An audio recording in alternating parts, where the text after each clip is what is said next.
a Utah case that's getting national attention. Summit County woman accused of fatally poisoning her husband and then writing a children's book about grief. Today she appeared in court where a judge denied bail. News specialist Ladd Egan is at the courthouse in Park City with what happened inside the courtroom. Ladd?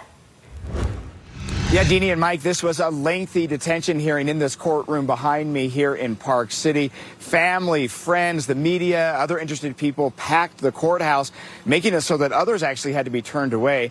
And this is the first time that we are seeing Corey Richens since she was charged with aggravated murder in her husband's death. The mother of three is accused of giving 39-year-old Eric Richens 5 times the lethal dose of fentanyl in a cocktail in March 2022. She appeared in court handcuffed today, at times lowering her head and getting emotional. Prosecutors say she was in debt and killed her husband in order to receive millions in life insurance, while the defense argued the evidence against Corey is circumstantial and that the witness claiming to have sold her the fentanyl had motivation to lie and was fed information by detectives.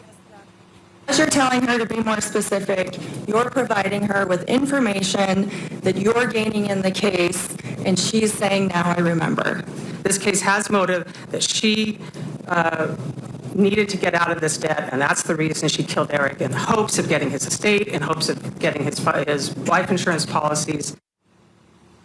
The prosecution called 3 witnesses today, a detective, a private investigator, and a forensic accountant.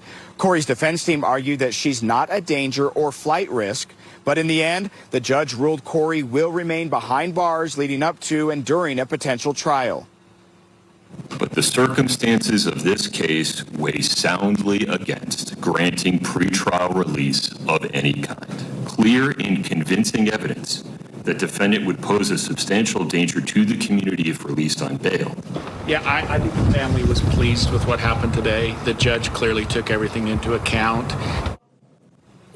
Greg Skordas is a spokesperson for the family of Eric Richens. He described today's bail hearing as unusual because it took the entire morning instead of the typical 15 to 20 minutes. He also said that through that hours of testimony that everyone learned more about the case that we didn't know before.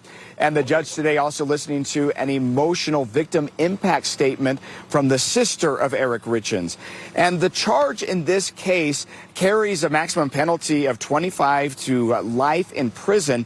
And the judge saying that creates an incentive for Corey to carry out possibly desperate acts, and that makes her not a good candidate for supervised release. And so we will keep on following this case, Deanie and Mike, and we'll be following what happens as these procedural court hearings leading to a possible trial.